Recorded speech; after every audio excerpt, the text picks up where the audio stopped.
मी कुणाल माने. मी एक 2 महिन्यापूर्वी मी गाडी घेतली. 2 महिने पण नाही झाले कंप्लीट अजून गाडीला. आणि गाडीची बॅटरी खराब झाली आणि शोरूमला गेलो आणि शोरूमला विचारलं तर बॅटरी पण शिल्लक नाही गाडीची. आणि बॅटरी रिप्लेसमेंट करण्यासाठी त्यांनी सांगितलं की 8 दिवस लागतील. पण विषय असा आहे की 2 महिन्यामध्ये सुद्धा बॅटरी खराब होती गाडीची. आणि शोरूमवाले तर काय आपल्याला सर्व्हिस सेंटरवाले काही सपोर्ट विपोर्ट काहीच करत नाहीत. शेवटी कंटाळून मग मी बॅटरी स्टोअरला आलोय इथं आणि नवीन बॅटरी टाकतोय आता गाडीला. आता या गाडीला एक सर्व्हिस बॅटरी लावली आहे आणि त्याचं चार्जिंग करंट वगैरे व्यवस्थित आहे का नाही ते चेक करतोय.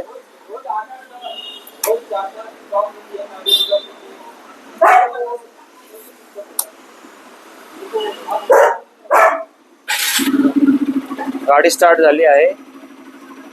Initial RPM 1500.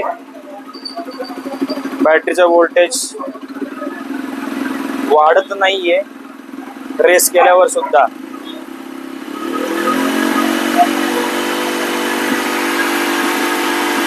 हजार RPM ला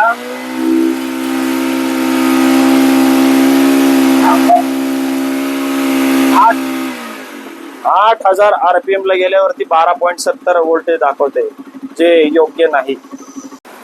तर ह्या गाडीला चार्जिंग व्होल्टेज कमी मिळत आहे.